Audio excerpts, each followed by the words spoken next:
Nous commençons toujours par l'étude biblique et nous voulons accueillir chacun d'entre nous, en particulier les enfants qui sont parmi nous aussi.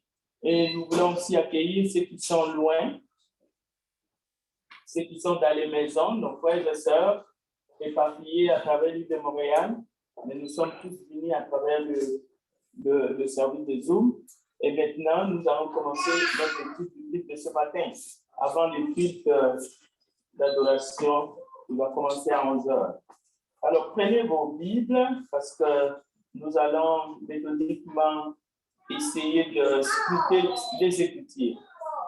Mais nous allons toujours poser les bases, les fondements. Parce que la doctrine de Christ, c'est le fondement des apôtres et des apôtres, des apôtres et des prophètes, et Jésus-Christ étant la pierre angulaire. L'ancien des âges, l'Éternel, Elohim, nous savons qu'il n'a ni commencement ni fin. Mais depuis la création, jusqu'à la fin de l'âge mosaïque, l'autorité, le pouvoir étaient concentrés dans le main du Père. C'est-à-dire qu'avec les patriarches, bien sûr que nous savons que Dieu est un, mais selon la terminologie, c'est le Père qui est en action dans la création. C'est lui qui communique directement avec les patriarches et avec Moïse. Et il va dire qu'il est celui qui suit. Mais dans cette étape, l'ère que nous sommes, la dernière, le pouvoir, l'autorité, toute puissance a été remis à Christ jusqu'à la consommation du siècle, jusqu'au moment où il va remettre le tout entre les mains de son Père. Donc, c'est ce que nous disons dans Matthieu chapitre 28, versets 18 à 20, et dans plusieurs autres passages de la Bible. Tout pouvoir, toute puissance lui a été remis, lui a été donné. Et c'est là, dans le ciel et sur la terre. Et dans les épîtres, l'apôtre du Seigneur, Paul, va plus loin, il ajoute « et sous la terre ». Donc, vous voyez que nous sommes toujours dans les grandes étapes de la relation entre Dieu et les humains, mais nous voulons toucher, nous voulons démontrer que dans chaque étape, Dieu a décidé que la puissance, la toute-puissance, le pouvoir, son pouvoir à lui, comment est-ce qu'il exerce cela avec les humains, soit défini d'une certaine façon.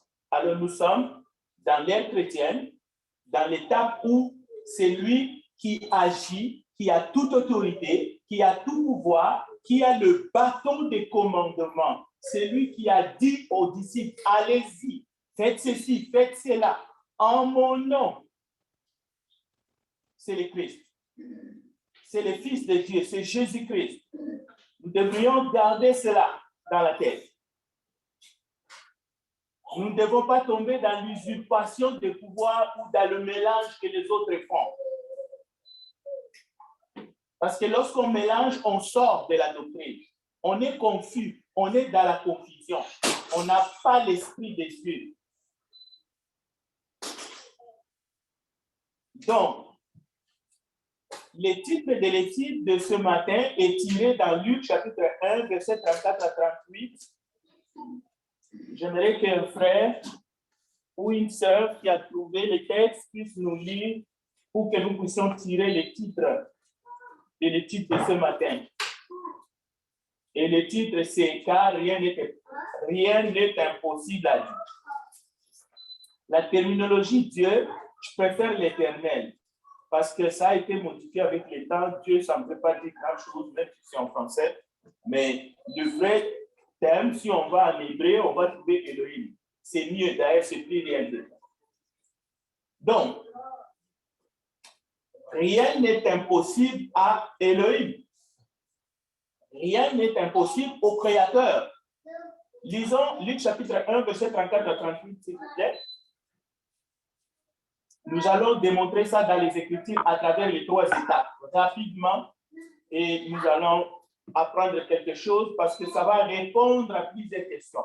Vous savez, quand on répond aux questions, on essaye d'arriver au bout, et s'il y a des questions, nous prendrons ça peut-être vers la fin. Mais permettons-nous qu'on puisse répondre à toutes ces questions. Alors, Luc chapitre 1, verset 34 à 38. Comment cela fait-il, puisque je ne connais pas, je ne connais point l'ange qui me dit, cet esprit viendra sur toi, et la puissance en tout de haut, et tu diras de son nom. C'est pourquoi, et cet enfant qui sera appelé fils de Dieu. Voici Élisabeth, qui apparaîtra aussi, elle aussi est fils d'Isaac, et celle qui était appelée les garçons, elle, car lui est aussi à Dieu. Alors, ici, la seconde, c'est qu'il soit fait selon la parole qui est. Merci, ma sœur Marilène. Donc, il y a plein de choses. Je vous laisse les textes. Vous voyez que Marie est là. Elle ne comprend pas grand-chose, mais elle termine quand même sa phrase. Je suis la servante du Seigneur. Ça veut dire que c'est quelque chose que la science ne peut pas expliquer. C'est inexplicable. La science n'a pas d'argument. Qu'une femme vierge tombe enceinte, c'est tout simplement au-delà. OK? Mais aussi, une vieille femme va concevoir, donc Élisabeth. C'est ce que l'ange dit. Mais écoute, Marie, mais la vieille dame, ta parente, là aussi, c'est au-delà. Mais vous verrez qu'aujourd'hui, nous allons essayer de démontrer que la science essaiera toujours de donner une explication. Même aujourd'hui, là. Ça s'explique. Vous allez lire dans un journal, une femme de 62 ans est tombée enceinte parce qu'on est passé par des procédés XY. Ça, c'est clair.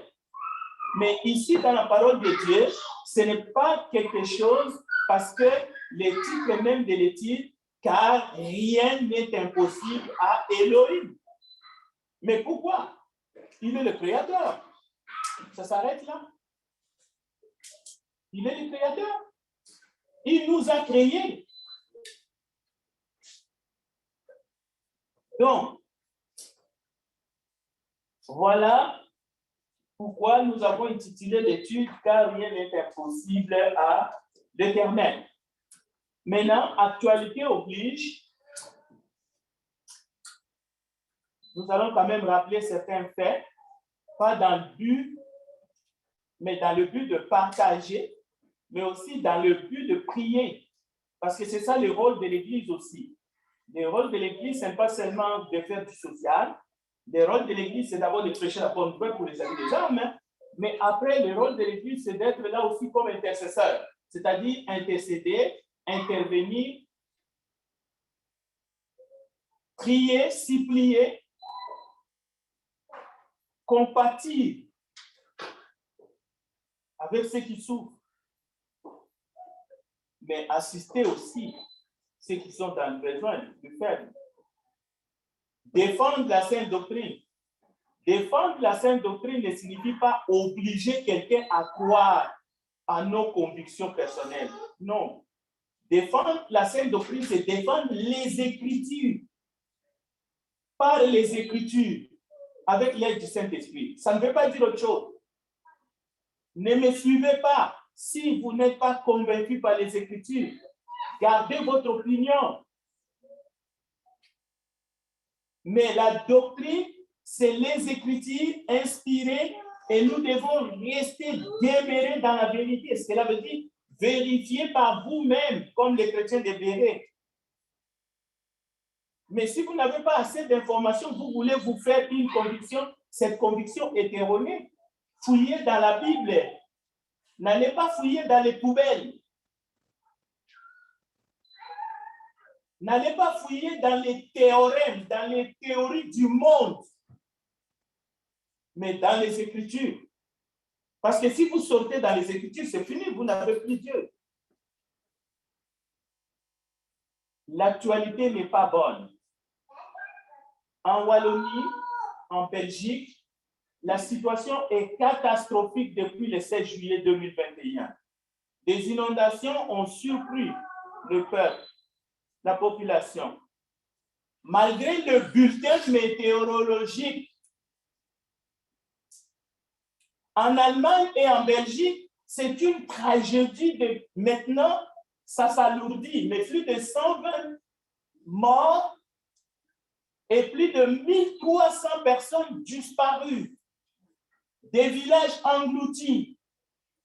Aux États-Unis, il y a une dizaine d'incendies de forêt qui font rage. La France a été touchée par des inondations et des tornades. Au Canada, dans un pays un peu plus froid au monde, la température est montée jusqu'à 54 degrés Celsius. Jamais vu auparavant. Cette chaleur extrême qui a frappé le Canada. Et on en parle dans le monde entier. Que pensez-vous de tout cela? En Allemagne, ils ont eu en 12 heures l'équivalent de 2 mois de pluie. 150 mm.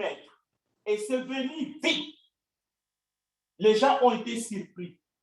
Alors, les climatologues, le météorologue disent cette situation est inédite. Vous savez, il y a quelques mois, nous avons affiché sur notre site l'éruption volcanique à Goma. Plutôt que prévu, les volcanologues ont dit ça pouvait venir 20 ans après, 12 ans passent. Cela veut dire quoi? Cela nous fait réfléchir. Les hydrologues, tous les spécialistes n'ont pas pu venir les précipitations qui touchent nos frères, nos sœurs, nos amis. L'église qui est à Verdier en Belgique, nous n'avons pas de nouvelles. Et nous donnons ces nouvelles pour que l'église reste en prière en faveur de nos citoyens. Même la chaleur provoque des morts. Que pensez-vous? Un mot qui a retenu mon attention, c'était « c'est imprévisible ». Alors, bien sûr, nous prions pour les sinistrés et pour ceux qui sont éprouvés parce qu'il y a eu des morts. Il y a ceux qui sont en deuil. Et ça, ce n'est qu'un exemple tiré dans l'actualité. Parce que si nous essayons de reculer, on peut parler de tsunami. C'est-à-dire l'humain peut sciencer. Ça, c'est un terme camerounais.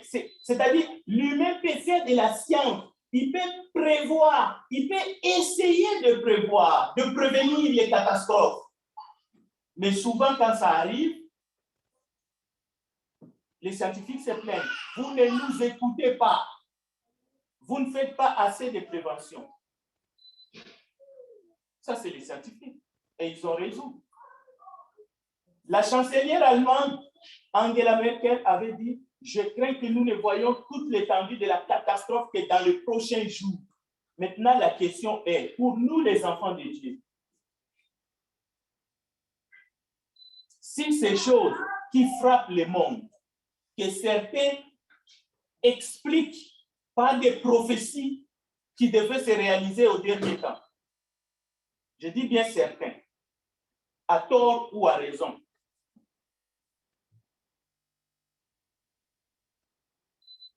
Nous pouvons dire, en restant dans les écrits que nous avons, la Sainte Bible, que d'après ce que nous voyons, ce qui arrive dans ce monde, on ne peut plus se contenter que des événements prévisibles. Parce que ce serait un monde génial.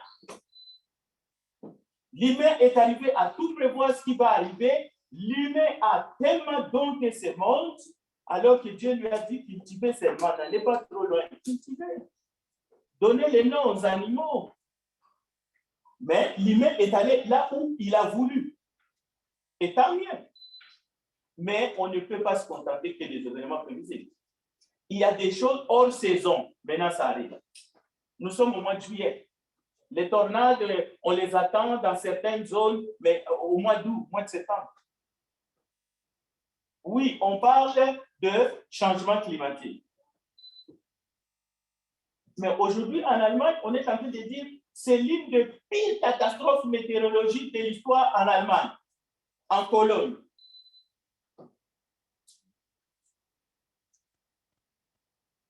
Une vitesse de crue en 15 minutes. Tout est sous l'eau. On utilise même des termes apocalyptiques. Un vrai déluge. Imaginez, vous êtes chez vous, ça commence à pleuvoir 15 minutes après, vous êtes sous l'eau. Vous êtes sous l'eau. 2 mètres.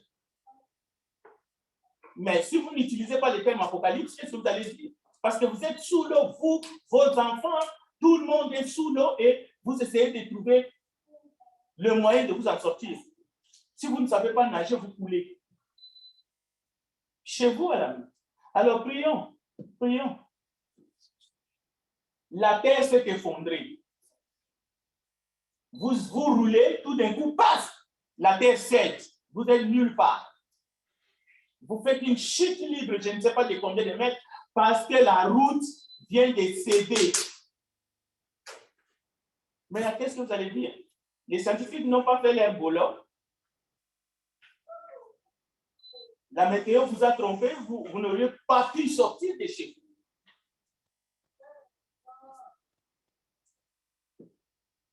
Un cauchemar.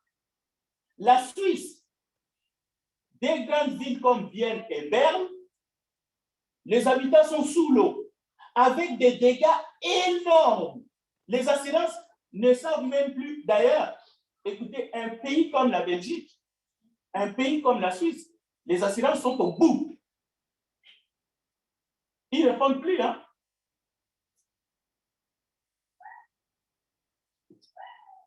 Alors, sur le plan matériel, dans un monde matérialiste, vous savez ce que les gens ont perdu? Il y a des gens, quand ils perdent les richesses matérielles, ils ont perdu leur âme. Imaginez la détresse.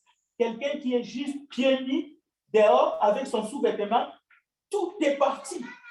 Mais dans une fraction de seconde. Le but de cette étude est simple. Donnons gloire à Dieu. Il y a des incrédules. Il y a des gens qui ne veulent pas croire. On ne doit pas les forcer de croire. Mais l'Église de Jésus-Christ, nous voulons donner gloire à Dieu. Nous ne voulons pas donner gloire aux hommes.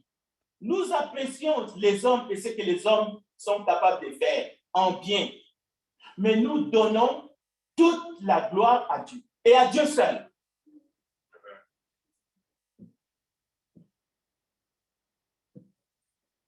Est-ce que les caprices météorologiques, parce que ça c'est un exemple extrême, sont-elles uniquement les conséquences du changement climatique? Question.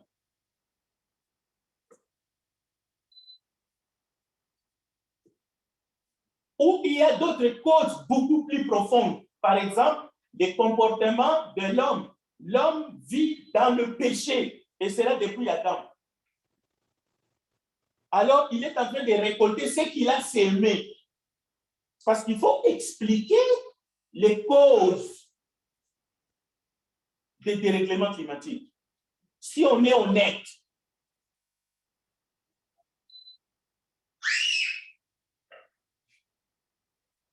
si c'est les changements climatiques, les réchauffements climatiques qui sont ceux qui l'ont provoqué, Dieu ou les humains? Et où sont les spécialistes?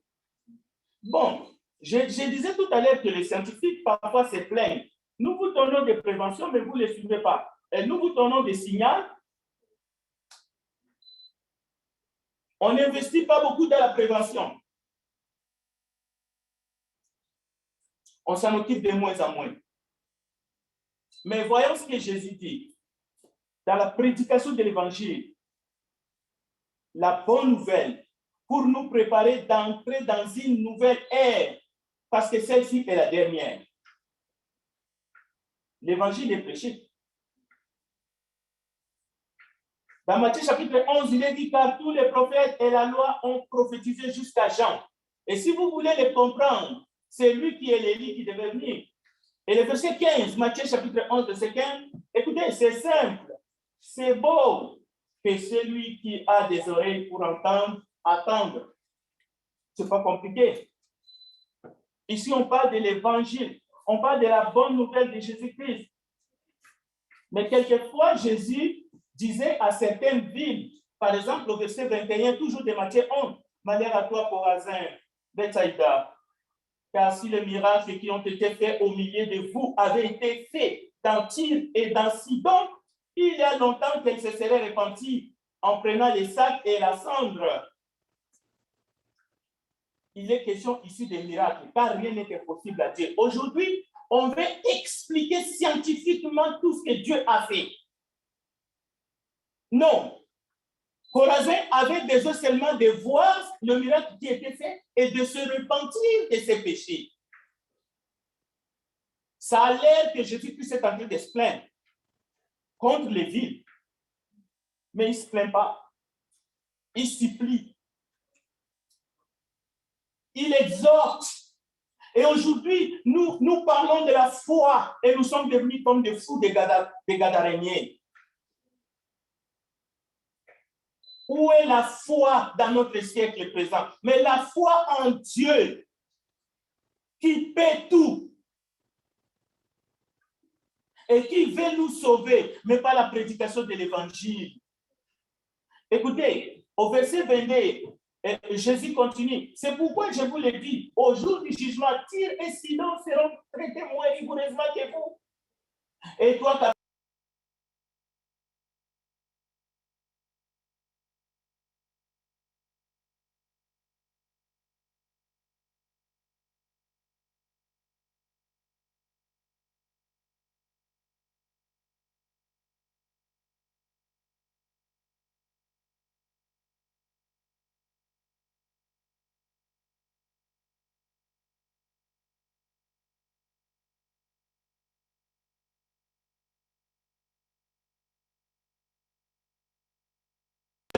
corrompu.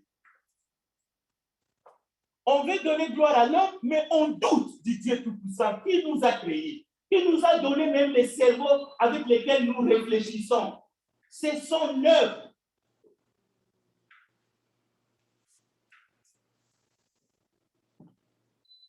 C'est pourquoi je vous l'ai dit, au jour du jugement, le pays de Sodome sera traité moins rigoureusement que toi. Nous sommes en danger, peuple de Dieu, nous qui sommes dans l'église, nous écoutons la parole de Dieu dimanche après dimanche. Nous sommes en danger. Parce que la parole que nous écoutons, c'est cette parole qui va nous juger au dernier jour. Notre incrédulité n'est pas comparable à celui de Pharaon.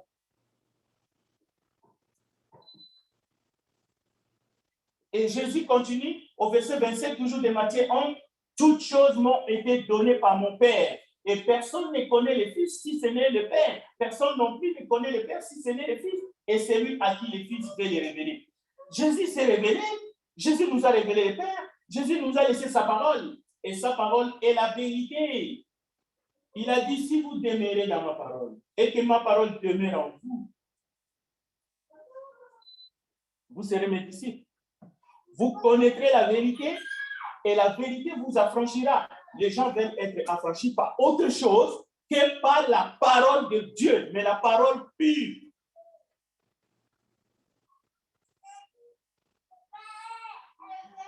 Aucun philosophe, aucun homme politique, aucun scientifique ne peut vous délivrer de la puissance de la mort.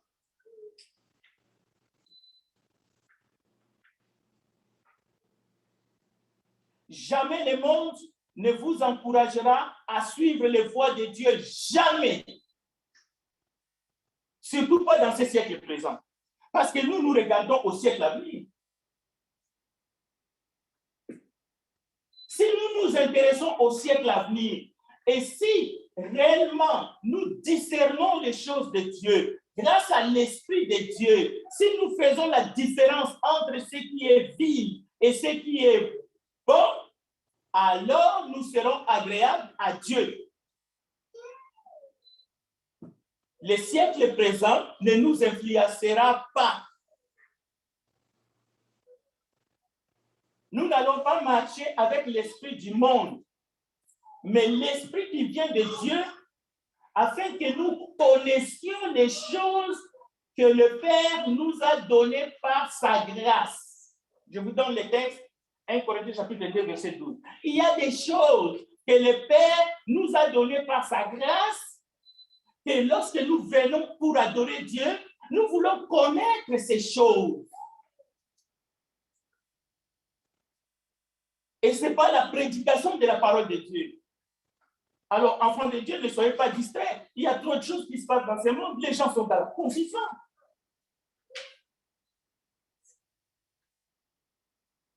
La science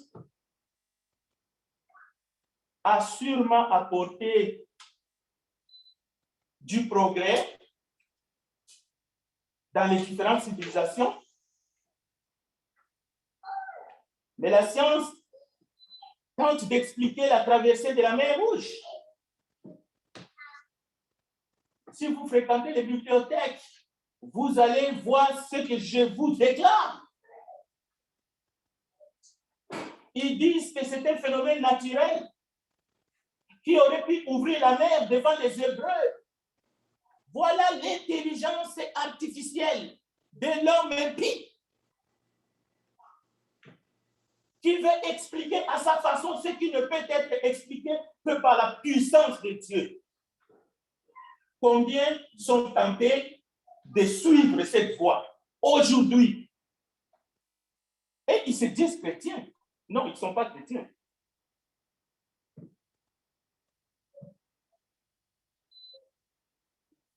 Des docteurs dans des national centres atmosphériques différentes des grandes universités de ce monde, ils ont établi des thèses, mais ces thèses amènent à l'incrédulité fondée sur la géographie des lieux et le climat. La géographie, elle est bonne, le climat, on peut l'étudier à l'école. On peut faire des simulations avec les ordinateurs pour aller savoir et découvrir la puissance du vent. Un vent qui est venu passe et qui a fondu la mer Rouge et les enfants d'Israël ont traversé. Voilà ce que ces gens racontent. Au delta du Nil. Non. La Bible nous dit, justement, au verset 22 du chapitre 14 d'Exode, que les enfants d'Israël entraient au milieu de la mer à sec et les eaux formaient comme une muraille à leur droite et à leur gauche. C'est une question de foi. Croire en Dieu, à sa puissance, aux prophètes qui ont parlé, avec qui Dieu a parlé. Pas les prophètes modernes qui vous racontent que vous avez des problèmes parce que votre tante ne vous aime pas. Non. Ceux-là, ce sont des travailleurs qui travaillent pour leur propre ventre. Mais Moïse, Élie, Et on peut continuer la liste. C'était des hommes et des femmes qui ont servi Dieu. Donc, encore une fois, nous avons ici au Québec, à l'université que vous connaissez l'UQAM, une branche qui enseigne merveilleusement et parfaitement les sciences de l'atmosphère, météo, climat, la seule université francophone à offrir une formation de 3 cycles dans le domaine des sciences de l'atmosphère, météorologie et climat, à l'ICAM. Les étudiants apprennent à élaborer des prévisions météorologiques, à analyser, à interpréter les données d'observation météo par des simulations, des télédétections. Donc, c'est beau. Pour prévenir des événements aussi majeurs, l'hydrométéorologie extrême, la paléoclimatologie, la variabilité climatique, la modélisation régionale du climat et les impacts des changements climatiques sur le milieu naturel. On ne peut qu'applaudir. Et il y a des équipements de pointe à disposition des étudiants. Nos étudiants au Québec et dans le monde viennent pour apprendre.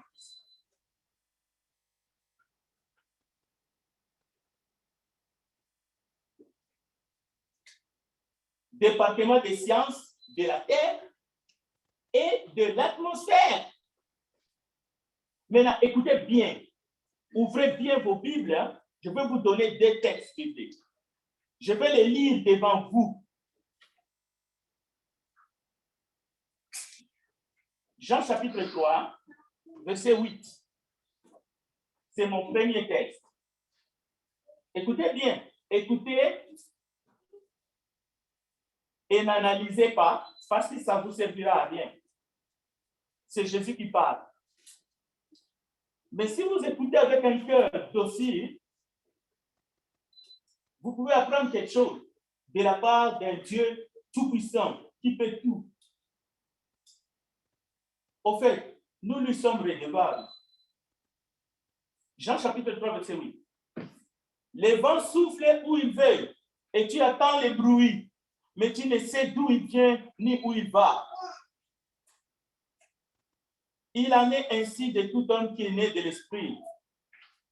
Est-ce que toutes ces études que je viens de vous décrire dans une de nos universités de terroir, pensez-vous que ces études sont vaines? Non. Mais peut-on le mettre au même niveau que cette parole qui est esprit et vie? Non.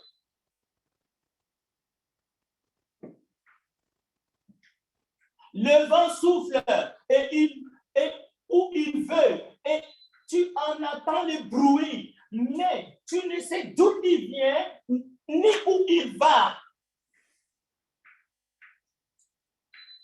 Celui qui a l'esprit de Dieu, il ne peut que dire Amen. Parce que c'est l'ainsi dit le Seigneur. Mais écoutez maintenant Luc chapitre 12, les versets 54 à 56. Et j'espère que ce texte ne va pas vous donner des idées dans votre tête qui va vous amener à mépriser Dieu et sa création, encore et sa parole. Parce que l'humain ne peut pas mépriser Dieu. Tu ne peux pas mépriser ton créateur, tu te méprises toi-même. En plus, avec lui, on ne peut récolter que ce que tu as sémé. Je lis le texte. Luc chapitre 12, verset 54 à 56. Jésus dit encore aux foules, écoutez bien, aux foules, c'est-à-dire ses disciples, y compris le peuple. Luc 12, 54 à 56. Il dit encore aux foules, quand vous voyez un nuage s'élever à l'Occident, vous dites aussitôt la pluie vient. Et il arrive ainsi. Jésus n'est pas en train de dire que vous allez regarder dans un pluviomètre.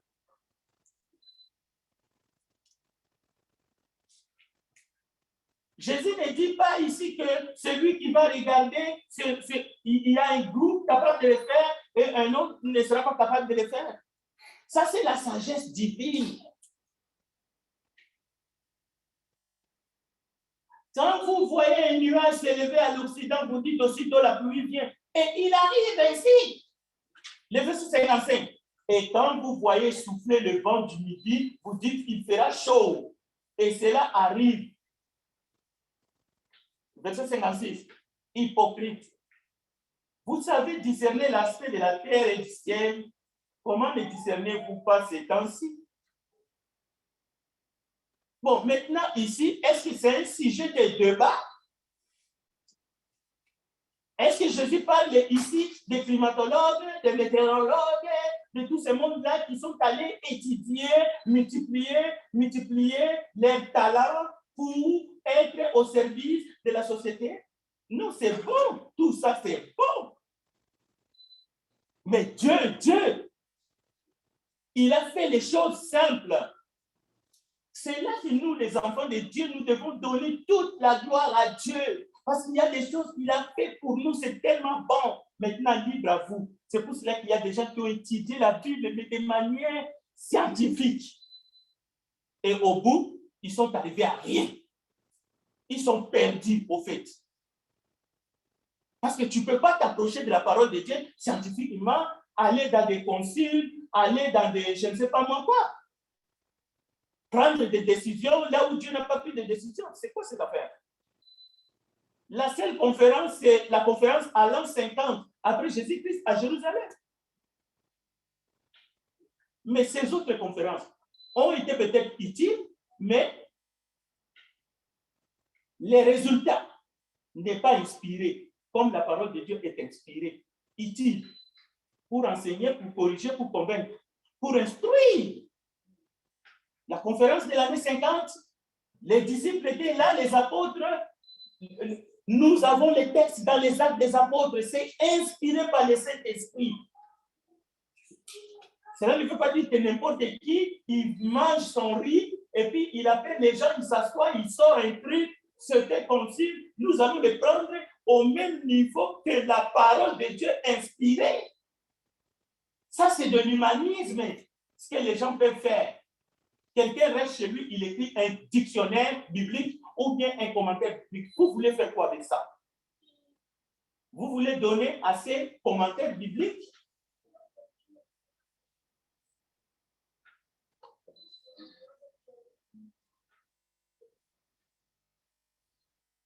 Bien.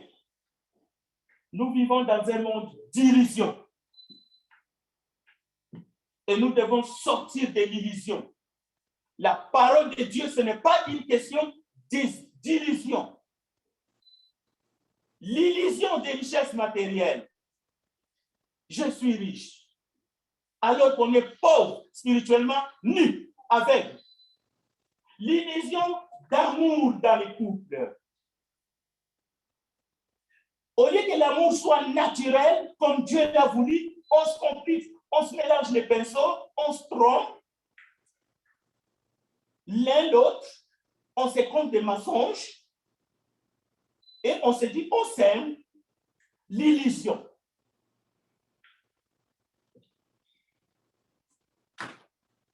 L'illusion de la foi. J'ai la foi. Mais la foi à qui? À quoi? Est-ce que ta foi, tu l'as placée en Jésus-Christ?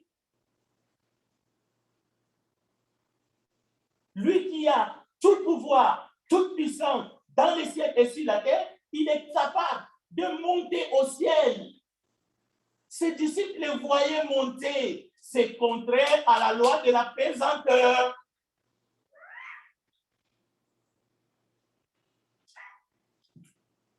Mais quelqu'un va dire, mais Frédéric est en train de nous décourager des livres maintenant, les autres livres qui ne sont pas la Bible, loin de là. Surtout pas, il ne faut pas me cataloguer. Parce que ce n'est pas mon style.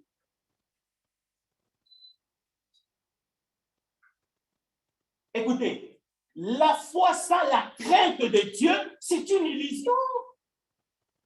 Comment est-ce que les gens de ce siècle peuvent parler de Dieu avec autant de légèreté?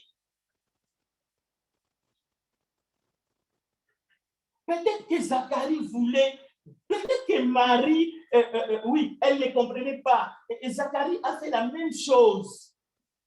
Mais l'ange,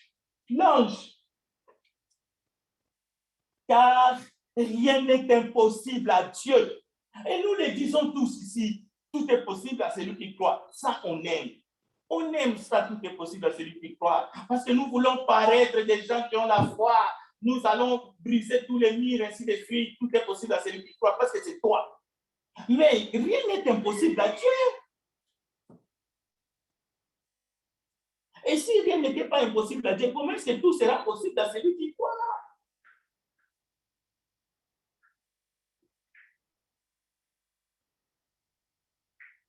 Nous voulons voir avant de croire. Est-ce que c'est sérieux? Dans le domaine spirituel, aujourd'hui, nous ne sommes pas venus pour voir. Nous sommes venus pour adorer. Celui que nous n'avons pas vu, c'est Pierre qui l'a dit. Lui que vous adorez sans l'avoir vu. Lui en qui vous croyez, vous mettez toute votre espérance. Mais un jour, nous le verrons tel qu'il est. Donc, Dieu est capable d'agir sur le temps, dans le temps, alors que lui, il est au-dessus du temps. Dieu est capable de manipuler le temps. Comment ne pas se confier à un si grand Dieu, Elohim? Il est le maître des temps, de l'histoire et de toutes circonstances. Voilà pourquoi nous sommes ici ce matin. Et nous verrons, il est capable de reculer même la course du soleil. Nous verrons de 10 degrés. Il est capable d'augmenter, de vous donner 20 ans, 30 ans de plus que ce qu'il a voulu que vous puissiez passer ici-bas sur la terre. Est-ce que vous le savez? Il y a des gens qui ont mal compris Paul. Je suis pressé de quel côté? La mort met des gains. Écoutez, si vous avez l'esprit de mort, c'est votre problème, vous allez mourir. Nous tous, nous allons mourir un jour. Mais Jésus-Christ est le chemin, la vérité et la vie. Lorsque Jésus dit aux enfants d'Israël, voici je mets devant vous, il leur a dit, choisissez la vie. Dieu veut que vous vivez.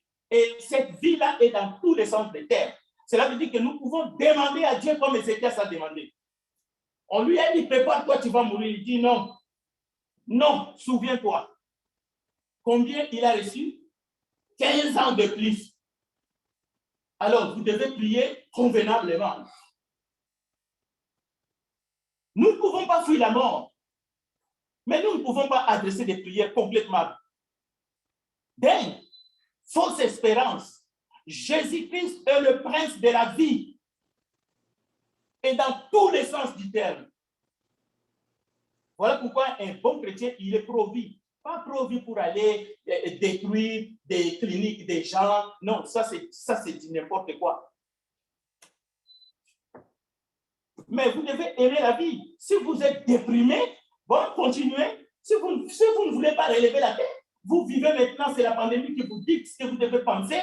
Vos idées sont noires, et c'est votre problème. Vous allez subir ce qu'on appelle la mort précoce. Et même Dieu va vous dire, mais vous n'avez pas aimé la vie.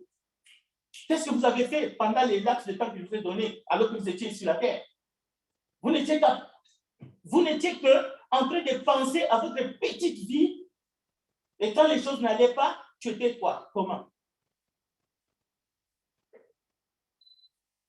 Rien n'est impossible à Dieu. Luc chapitre 1, verset 34 à 37. Que Dieu bénisse sa parole. Nous allons terminer par une prière afin que le moment qui va arriver bientôt, nous puissions être tous concentrés dans le culte d'adoration de notre Dieu Elohim, l'Éternel, qui nous appelle et qui nous aime. Prions ensemble. Grand Dieu des cieux, ton nom est glorieux, ton nom est majestueux, tes œuvres sont grandes. Bénis ta parole, remplis-nous par ton esprit, esprit de force et non de timidité, afin que nous puissions t'offrir un culte agréable à l'honneur de ton nom. Seigneur, tu nous as commandé de prêcher la bonne nouvelle quelles que soient les circonstances. Aide-nous à accomplir cette tâche, cette mission avec joie, avec ferveur. Bénis ton peuple.